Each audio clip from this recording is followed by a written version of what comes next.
Просечната плата на ниво на држава во јули достигна 22.334 денари или 363 евра по вработен. Таквите податоци на Државниот завод за статистика покажуваат зголемување во однос на истиот период лани за 2,2%.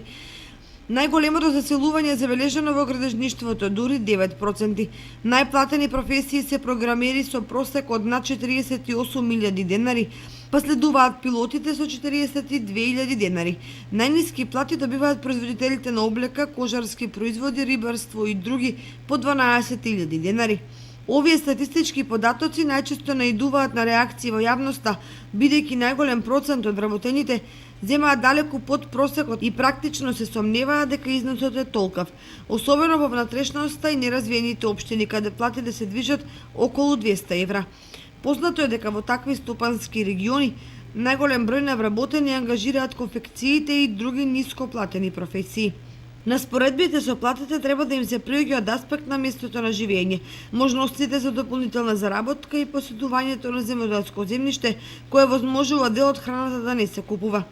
Во општините како Кочани, Виница и особено Зрновци и Чешиново Блешево, речиси нема семејство кое нема барем декар земјиште на кое се одгледува градинарски и други индустријски култури.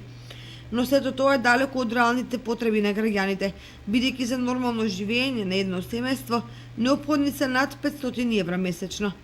Ако е за утеха, во соседна Бугарија, статистиката покажува дека 1/3 од населението живее во сиромаштија, со финансиски показатели понегативни од овдешните.